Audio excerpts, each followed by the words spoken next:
Fala pessoal, tudo bem? Está começando mais um programa The Look Entrevista aqui na TV 247. Você sabe, todos os dias, às noites, a gente traz aqui umas conversas bacanas com gente progressista, gente do campo progressista, trazendo os temas que têm relação com o nosso cotidiano. Hoje eu vou conversar com alguém que está lá na Bahia. Bahia é um lugar lindíssimo, espero poder voltar logo para Salvador. Eu vou conversar com o mestre em administração, consultor de empresas, Thiago César, mas eu vou conversar com ele hoje por outro motivo. O Thiago é assessor especial da presidência do Esporte Clube Bahia, um dos maiores clubes de futebol do Brasil, e que tem feito uma gestão muito progressista agora com o presidente do Bahia, uma gestão que tem tratado de temas muito negligenciados pela maioria dos clubes de futebol brasileiros. Antes de começar, eu quero lembrar, essa entrevista não é ao vivo, normalmente o Deluca Entrevista é ao vivo todas as noites, mas eu fiz uma cirurgia na quinta-feira, dia 21, então estou fora de combate por uma semana. Esse programa é gravado, infelizmente não vou poder ler os chats, acompanhar os comentários, vou ver depois, durante a transmissão, é claro, mas não vou poder estar lendo aqui os comentários de vocês. Deixa eu passar a primeira pergunta para o Thiago. Thiago, boa noite, por ter aceitado o nosso convite aqui de participar do The Look Entrevista. Vocês têm feito uns debates aí que muitos dos clubes do Brasil evitam em fazer, fogem mais do que o diabo foge da cruz. Aí vocês têm feito, por exemplo, um debate sobre machismo, que é um tema muito frequente nos estádios, mas que os clubes acabam tratando de forma secundária. Boa noite, obrigado por ter aceitado o nosso convite aqui do 247, Thiago. Boa noite, Deluca, boa noite a todas as companheiras e todos os companheiros do 247.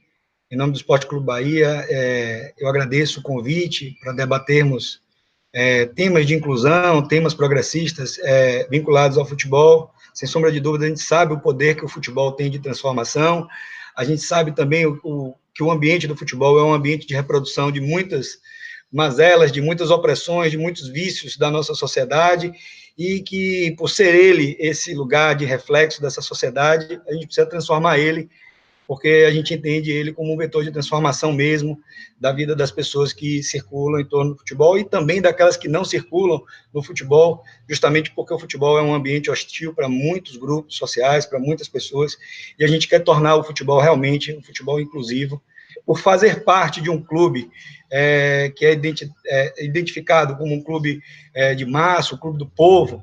A gente tem a obrigação de fazer jus a essa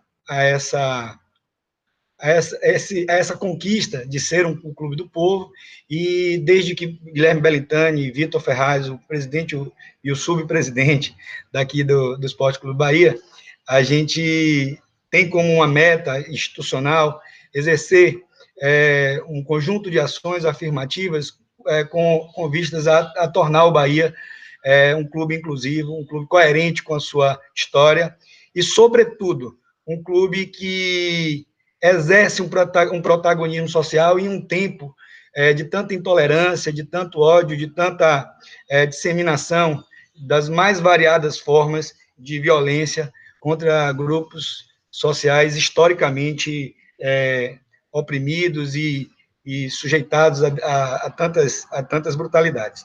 E aí, indo na sua primeira pergunta, a gente identificou nesse nosso propósito de buscar o protagonismo social do clube e de buscar a inclusão, uma dificuldade muito grande por parte das mulheres torcedoras do Bahia. E na formação do núcleo de ações afirmativas, a gente compôs um núcleo de ações afirmativas com uma presença feminina muito, muito marcante. E essa demanda de a gente pautar o machismo no futebol, obviamente tinha que partir, e partiu, e foi completamente realizado e protagonizado com as mulheres tricolores. A gente já vem atento a isso, mesmo antes da gestão de Guilherme Belintani e Vitor Ferraz, quando o Bahia instituiu no seu estatuto a cota para mulheres nas chapas do Conselho Deliberativo. Hoje, no Esporte Clube Bahia, o nosso Conselho Deliberativo foi eleito com essa premissa regulatória estatutária. Então, a gente já vinha com essa preocupação de dar protagonismo à mulher na casa do Conselho Deliberativo, e a gente percebe que as narrativas das mulheres nas redes sociais, nos nossos coletivos, nas nossas rodas de conversa, sempre são narrativas extremamente que revelam uma atenção no estádio para as mulheres. Então, a gente fez, em março do ano passado, como primeira ação, além das cotas para as mulheres no Conselho Deliberativo, a gente fez uma pesquisa com mais de 1.000 mulheres, tipificando, debatendo e coletando experiências sobre assédio nos estádios. Essa pesquisa foi publicada no nosso site, tem sido referência para algumas pessoas que pesquisam gênero nas universidades, e tem sido também importante essa pesquisa para mesmo aqueles homens que cometem esse tipo de violência e que naturalizam essa violência. A gente vem debatendo, de fato, colocando isso no devido lugar, e dando a devida relevância. Para além disso, o Esporte Clube Bahia promoveu uma roda de conversa exclusiva com mulheres tricolores. A gente tem tido contato permanente com essas mulheres, com pessoas que estão participando da vida do clube. Em dezembro, fizemos um evento chamado Gestão em Campo, que tínhamos uma roda para tratar exclusivamente da mulher no futebol. Enfim, são muitas ações, saem do campo do marketing, vão para o campo da vida do clube mesmo, e a gente espera que isso aumente ainda mais. No ano passado, para nossa grande felicidade, a gente instituiu uma parceria com um clube de futebol feminino aqui em Salvador, chamado Lusaka, faz referência a uma capital de um país africano, tem toda uma concepção, e a gente agora tem a primeira vez na história do clube que a gente tem e participa de competições de futebol feminino, com muito orgulho, com muita dedicação, e entendendo isso como uma agenda urgente e necessária para o nosso clube. Pessoal, quero aproveitar para avisar. Eu não estou lendo os comentários, porque o programa não está ao vivo hoje, o programa é gravado. Só pedir para o Thiago fechar o retorninho dele lá, fechar o microfone. Aí deu certo. Só lembrando que a gente não está ao vivo, o programa de hoje é gravado, estou me recuperando de uma cirurgia que eu fiz no dia 21, quinta-feira. Então eu não estou lendo os comentários de vocês, mas agradeço todos eles, sei que tem muita gente comentando. Uma certeza eu sei, a Sônia Mourão está comentando, um beijo para a Sônia Mourão e para todo mundo que acompanha o Deluca Entrevista, pedindo para vocês se inscreverem no canal, clicarem no sininho para receber as notificações, e também, quem puder ajudar, clica no quadradinho azul aqui embaixo, seja membro do canal, quem puder ajudar ainda mais, seja um assinante solidário do Brasil 247, brasil247.com.br/apoio, continue ajudando a construir este espaço de mídia contra-hegemônica que só existe graças a vocês. Thiago, um outro tema que me importa bastante, eu sou torcedor de futebol, eu sou palmeirense, e para quem não lembra, eu tive um episódio junto com a torcida do Palmeiras, eu denunciei um grito homofóbico na torcida do Palmeiras, e depois fui ameaçado por parte de torcedores, teve todo um processo de perseguição, e a gente consegue ver que a homofobia ainda é uma pauta muito presente nos estádios, né? Tanto nas torcidas quanto a ausência de debate dentro dos clubes, né? Os clubes não falam sobre isso, os clubes não debatem sobre esse assunto. Então, isso acaba afastando muitos torcedores LGBT que gostam do futebol dos estádios. Aí, no Bahia, vocês fizeram uma campanha contra a homofobia no ano passado, que inclusive foi premiado pelo GGB, pelo Grupo Gay da Bahia, um dos mais antigos e tradicionais grupos de ativismo do Brasil, e vocês também criaram a possibilidade do uso de nome social para travestis e transexuais dentro das dependências do clube em relação a essa comunidade trans. Eu queria saber como é que você tem visto esse trabalho, né, que vocês têm feito aí, como é que vocês têm pensado essas ações, e como é que tem sido a reação da torcida, né? A gente vive num país muito homofóbico, o Brasil é o país que mais mata LGBTs do mundo. Queria saber como é que você tem visto esse retorno da torcida em relação às ações que o Bahia tem promovido nesse sentido. Deluca, a homofobia no futebol, ela é retrato, na minha opinião, da homofobia na sociedade como um todo. Eu entendo que o futebol se acentua enquanto ambiente de manifestações LGBT-fóbica em decorrência da presença marcante de homens hipoteticamente héteros, pessoas que reproduzem no estádio todas os seus preconceitos de maneira acentuada, porque no estádio é quase que possível e é permitido você sair da racionalidade, né? Então, esse ambiente tão tenso e essa linha da loucura meio que parece que credencia as pessoas, e isso é muito louco, que a gente ainda, numa altura dessa da humanidade, tenha que presenciar, e infelizmente a Fonte Nova não é um lugar diferente dos outros estados do Brasil em que se reproduzem homofobias, desde do xingamento a um jogador, e atribuem palavras de cunho homofóbico como se fosse algo depreciativo, e a gente percebe isso também nas estruturas do próprio futebol, e que segregam os homossexuais e atletas homossexuais, inclusive de vivenciarem a sua sexualidade de maneira livre. Então, a gente percebe que a homofobia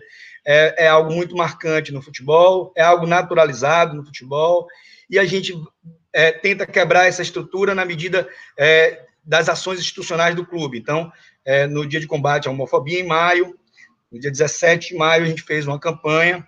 Essa campanha a gente colocou na bandeira, no bandeirinha, né, a bandeira do movimento LGBT, e ali a gente colocou uma assinatura, não há impedimento, como que um convite, né, para que as pessoas acolham todas as pessoas que queiram se interessar pelo futebol. E aí a gente vem pautando isso com uma certa frequência e com o cuidado necessário para que a gente entenda que esse refluxo, as pessoas vão se acostumando e entendendo que o Bahia é um lugar que se preza o respeito, que se preza a tolerância, que se preza a pluralidade. E a gente esperou um pouco, a gente já tinha essa portaria do nome social para pessoas trans e para travestis. Tinha sido escrita no meio do ano passado, nós debatemos internamente no clube, é um assunto de muito interesse do presidente e do subpresidente, a gente vem debatendo, mas a gente entendia que tinha um momento exato, um momento oportuno para lançar, porque a gente reconhece também que o refluxo e todo esse movimento conservador, extremamente homofóbico, poderia gerar uma tensão, e que o que a gente quer mesmo é incluir de maneira soberana dentro dos ritos internos do clube, e assim a gente fez. Esperamos o Dia Nacional de Combate da Visibilidade Trans, e nesse dia a gente publicou o nome social como uma política do clube, incluindo uso de banheiros, incluindo nome social nas carteirinhas de sócios do clube, incluindo o nome social nos crachás dos funcionários, incluindo dispositivos disciplinares para episódios de transfobia, à luz do estatuto do clube, dentro de uma norma interna do clube que trata do nome social. Para além disso, a gente também tem debatido o gênero internamente. Então, eu convidei uma ativista trans, uma mulher que tem uma atuação belíssima aqui em Salvador, para dar treinamento para a nossa equipe de funcionários. A gente sabe que ainda é um movimento inicial, é uma plantação, é uma semeadura, e a gente entende que o caminho é muito longo e a gente só está no começo.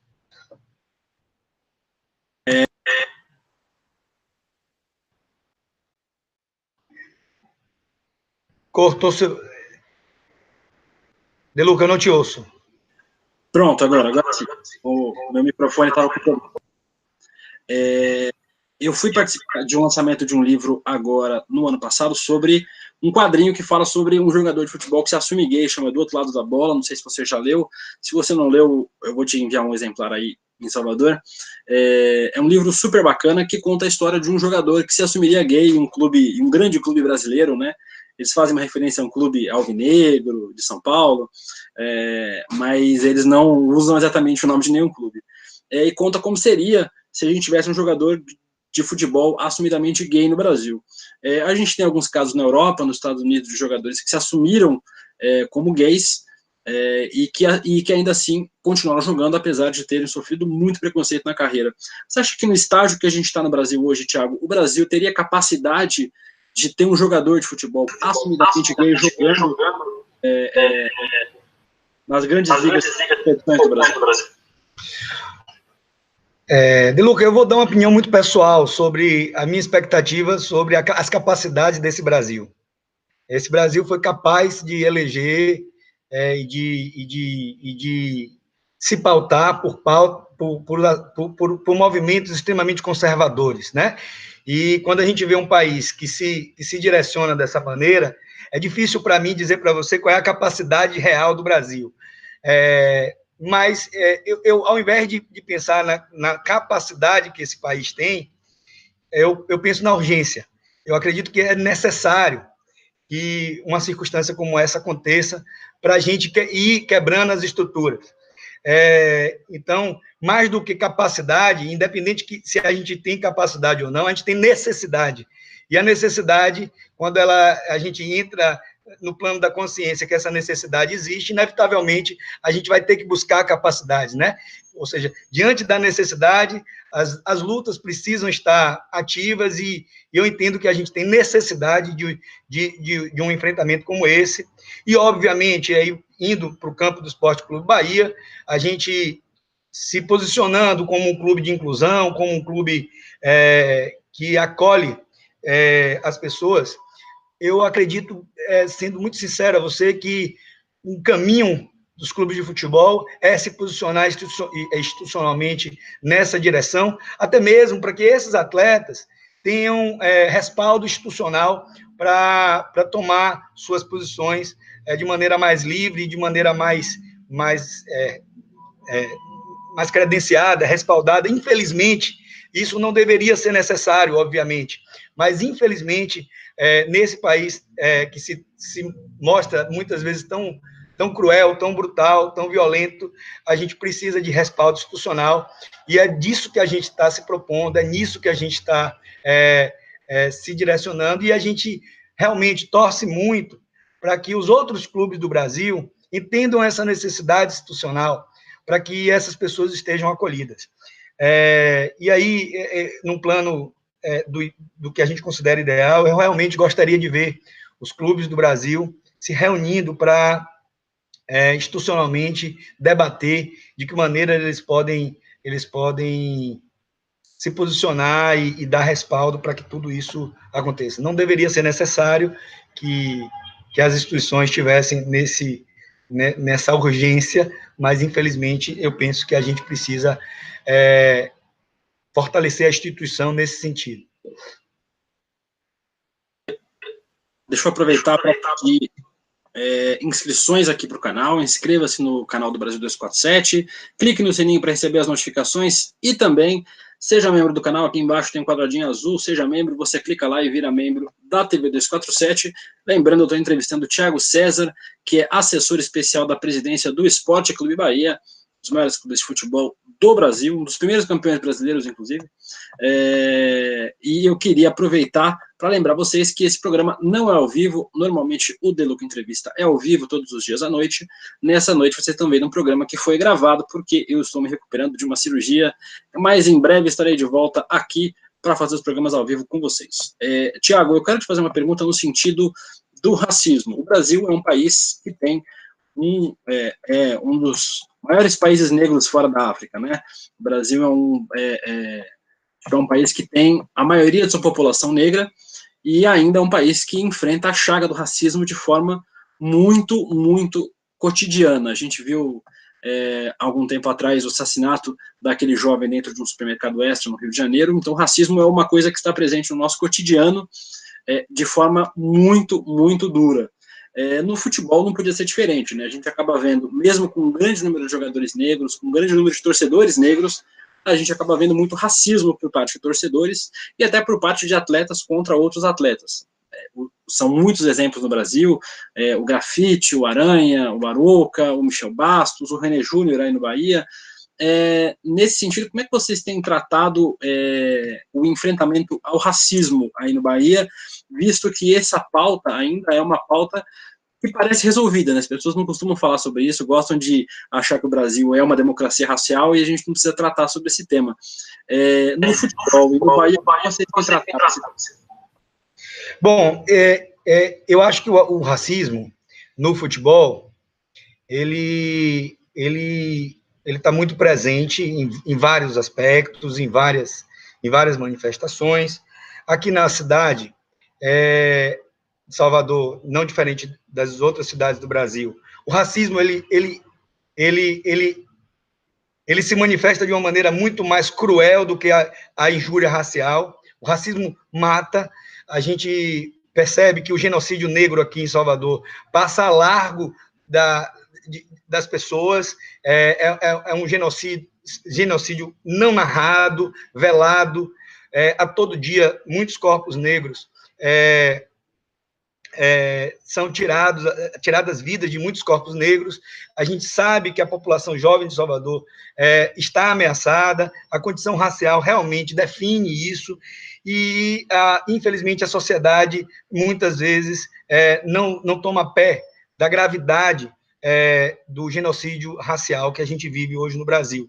Portanto, um clube como o Bahia precisa se pautar não apenas naquele racismo que está ali manifestado nas estruturas do estádio. Eu acho que o Bahia, em sua atuação, ele pensa como um elemento transformador realmente da sociedade, em vistas a combater o racismo dentro do futebol e fora dele também. Fora dele, o racismo ele é muito mais cruel, ele é muito mais violento e ele é letal.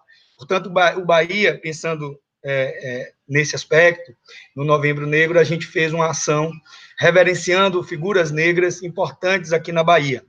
E inegavelmente, a gente fez uma curadoria que se dedicasse a pessoas negras, muitas vezes não faladas, não conhecidas, e, obviamente, ali dentro dessa linha de curadoria, a gente coloca, por exemplo, uma homenagem a Zumbi, e, ao mesmo tempo, a gente faz uma homenagem a Macota Valdina, uma ativista negra de grande importância para a formação,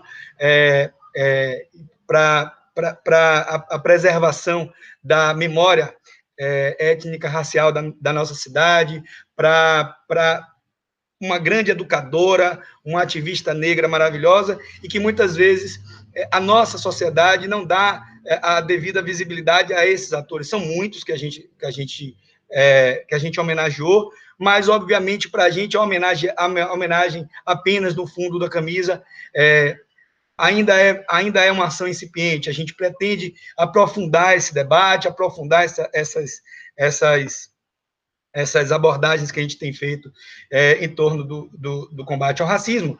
Porém, nesse momento do Novembro Negro, a gente homenageou essas pessoas, imprimimos as biografias dessas pessoas homenageadas, Luísa Bairros, Luísa Maim, Dandara, Maria Filipa, Macota Valdina, tantas heroínas e tantos heróis negros homenageados, e os nossos atletas lendo a biografia dessas pessoas, os veículos de imprensa lendo a biografia dessas pessoas, tiveram programas de cobertura nacional que fizeram a leitura da biografia das pessoas. O vestibular na Universidade Estadual da Bahia teve uma questão no vestibular sobre a biografia dos personagens homenageados pelo Bahia. O card que a gente colocou no Instagram foi para a prova do vestibular. Então, a gente começa a ver que essas ações de comunicação e de conscientização dentro desse ecossistema do Bahia, elas transcendem, elas vão para os espaços educacionais, elas vão para as rodas de conversa, elas vão para os bairros, elas empoderam, elas geram autoestima, e eu posso dizer para você, mais uma vez, nesse momento em que a população negra, em que os índios, em que as mulheres, que as pessoas trans, que a comunidade LGBT precisa tanto de uma força, de uma luz, de boas notícias, né? Diria assim. Então, o que a gente tem tentado trazer sempre essa resistência, esse resgate, essas boas notícias para essas comunidades e para essas lutas que estão aí tão em xeque agora, nesse momento. Gente, aproveitando para lembrar para vocês que eu estou entrevistando o Thiago César, que ele é assessor especial da presidência do Esporte Clube Bahia. Essa transmissão não está ao vivo, vocês estão vendo ao vivo, mas a entrevista não está sendo feita ao vivo, por isso eu não estou lendo os comentários, superchats, esse tipo de coisa. Mas agradeço a todo mundo que esteja assistindo e comentando do mesmo jeito. essa semana a gente está com os programas gravados, porque eu fiz uma cirurgia no dia 21 agora, na quinta-feira, estou me recuperando. Thiago, deixa eu te fazer mais uma pergunta em relação a um tema que acaba me tocando muito. Eu moro aqui em São Paulo, sou torcedor do Palmeiras, agradeço a sua homenagem atrás, colocando uma palmeira, em homenagem à Sociedade Esportiva Palmeiras. Eu quero falar sobre o tal do futebol moderno, né? Muito se discute, especialmente nesses coletivos progressistas, sobre o futebol moderno, que seriam os estádios de primeiro mundo, entre aspas, os estádios mais confortáveis, e também todo o arredor do estádio, que também seria transformado para receber esse futebol moderno, entre aspas, mas isso acaba trazendo preços de ingresso muito mais caros, acaba afastando muita gente dos estádios, né? Muitos trabalhadores, muita gente pobre, muitos torcedores pobres acabam ficando fora dos estádios.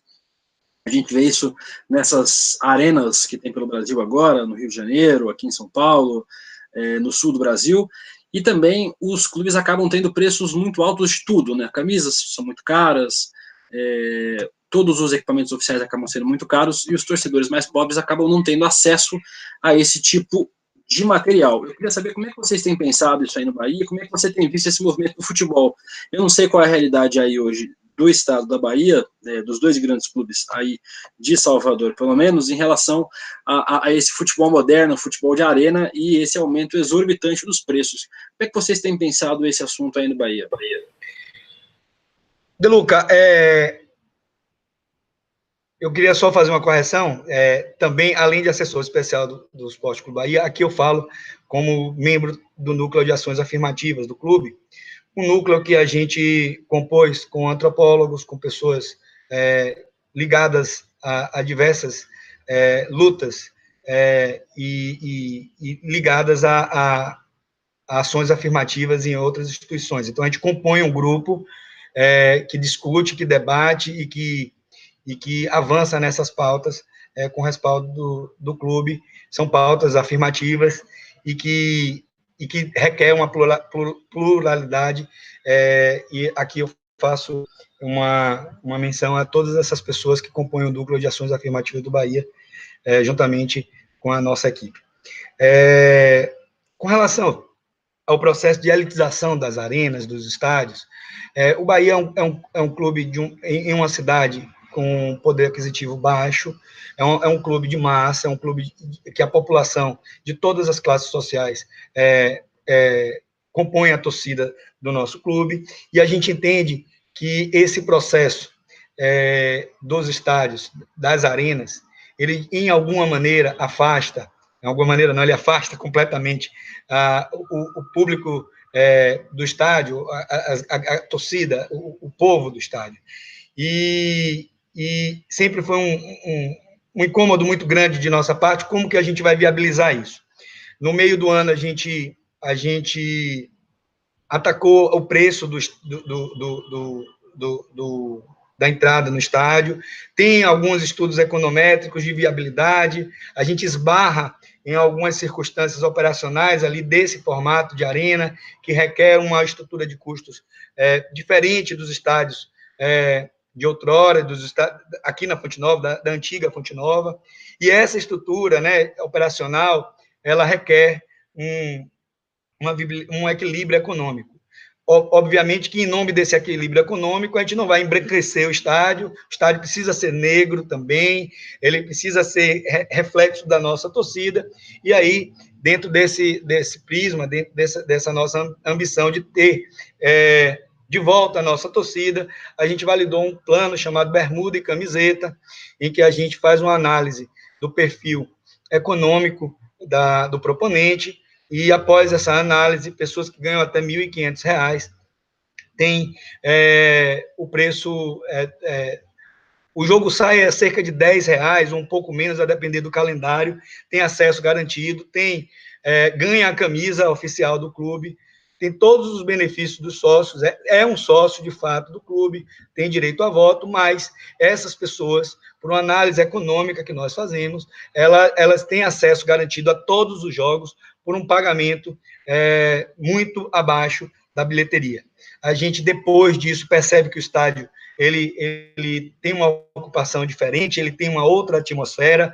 A ideia do Bermuda e Camiseta foi do presidente Guilherme Belintani, respaldado e completamente com ressonância interna no clube, com a nossa equipe de marketing, com o nosso subpresidente Vitor Ferraz. Então, há um consenso no nosso clube hoje que o clube precisa se direcionar e fazer ações para viabilizar economicamente o futebol para todos.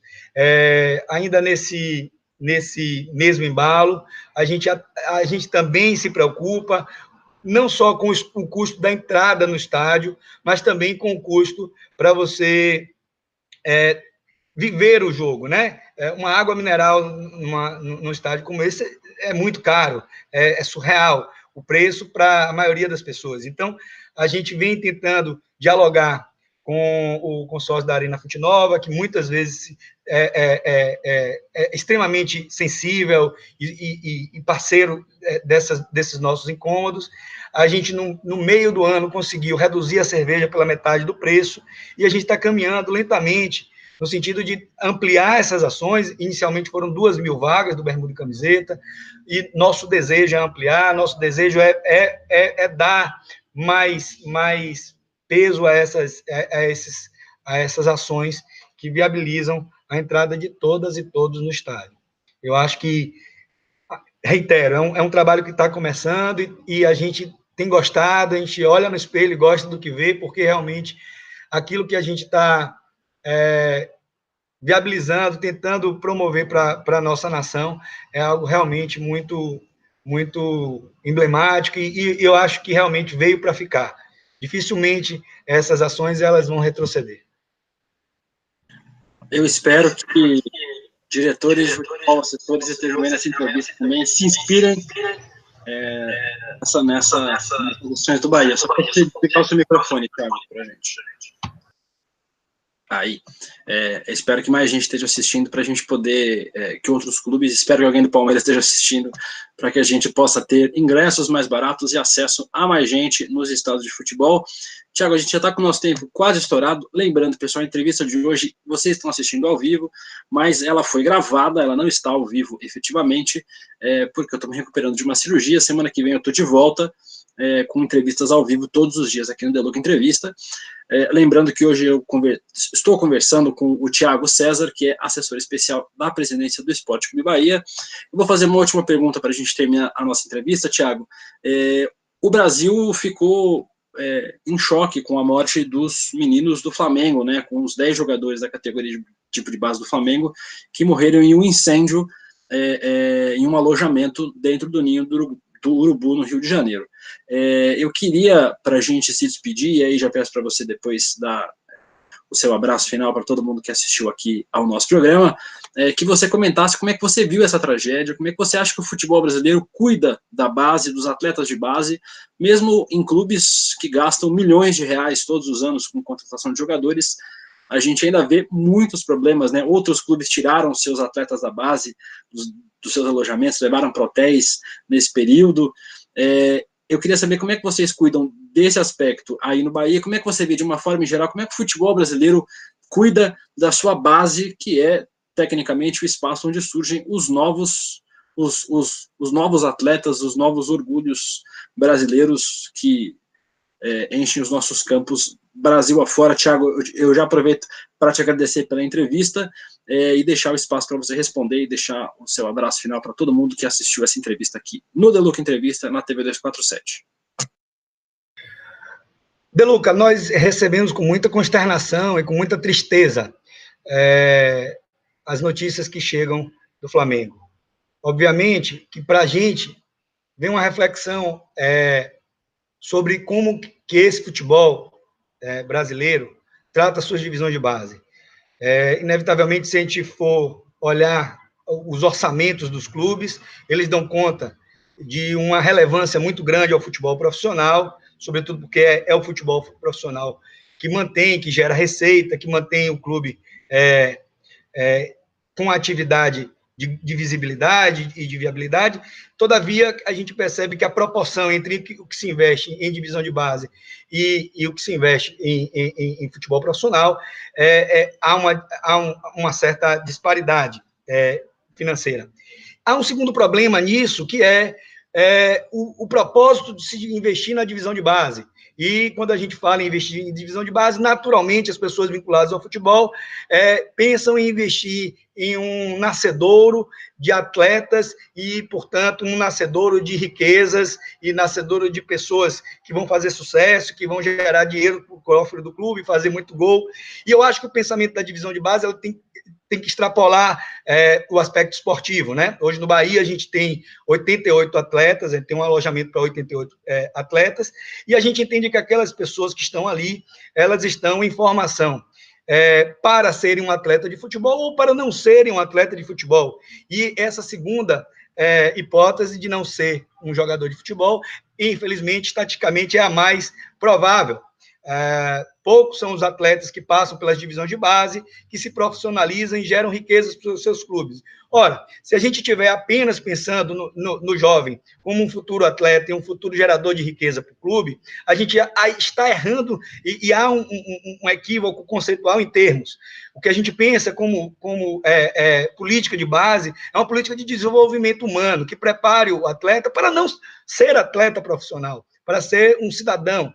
Então, quando a gente parte dessa premissa, o cuidado com a vida, o cuidado com o conforto, o cuidado com a educação, o cuidado com a formação intelectual, cognitiva, a gente tem um programa de desenvolvimento humano que pensa corpo e consciência, e tudo isso passa por essa nossa visão, que a divisão de base é um lugar de formação de seres humanos.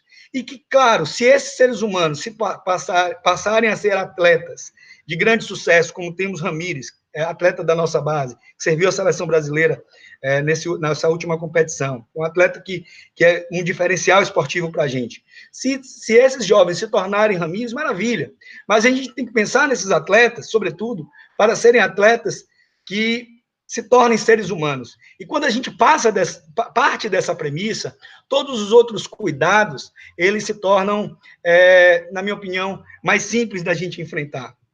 Hoje, o alojamento do Esporte Clube Bahia passou por uma atualização, uma reforma, com vistas a gente revisar todos os planos de segurança do alojamento. Nós não temos nenhum tipo de instalação temporária, fazemos manutenções periódicas nas instalações do clube, mas eu acho que o problema também está na segurança, não tenha dúvida, essa é uma coisa que todos os clubes do futebol brasileiro precisa estar atento, precisa atender, mas eu chamo e convoco também uma reflexão para como que a gente está tratando esses meninos, sobretudo porque esses meninos, quando vão para uma divisão de base, eles não trazem consigo apenas os seus desejos, as suas esperanças, as suas expectativas de vida, eles trazem de toda uma família, de toda uma comunidade de amigos, de parentes, de pessoas, e é um peso muito grande, e muitas vezes essas crianças, esses meninos voltam para casa sem essa história para contar, sem essa transformação social, e a gente precisa cuidar disso, porque tem depressão, tem uma série de outros processos que esses jovens encontram, porque a linha no futebol, na transição da base, ali no sub-20 até o sub-23, a linha entre o sucesso e a não profissionalização, ela é muito tênue, e a confiança do atleta pode determinar isso e outras coisas. Então, a gente prepara esse atleta como um todo, obviamente que a segurança, que toda a parte da adequação do alojamento passa por isso também, mas a gente tem feito um trabalho tridimensional, eu diria assim, em outros aspectos também. Eu aproveito aqui para reiterar meus agradecimentos a você, a todas e todos do 247, fico à disposição. Esporte Clube Bahia é o clube do povo, e eu entendo que a gente, toda vez que tiver coisas e ideias, a gente conta com veículos como o 247 para poder propagar, sensibilizar e talvez até gerar essa tendência, essa onda nos clubes do futebol brasileiro, que eu tenho certeza que a gente só tem a ganhar. Um abraço a todos. Te agradeço muito, Thiago. Eu não visto camisa de outros clubes de futebol aqui do Brasil, mas eu vou abrir uma exceção, eu vou conseguir uma camisa do Bahia aí, porque acho que o clube merece todo o apoio, diante de tanta coisa bacana que tem feito. Quero agradecer a você, agradecer a todo mundo aí do Bahia pela disponibilidade em conversar com a gente. A gente vai ficando com mais um Deluca Entrevista. A gente vai ficando por aqui com mais um Deluca Entrevista. Lembrando, o programa de hoje não foi ao vivo, foi gravado, mas A gente acompanhou aqui todos os comentários de vocês do mesmo jeito. Amanhã a gente está de volta com mais programa aqui. Continue acompanhando a programação da TV 247, pessoal. Tchau!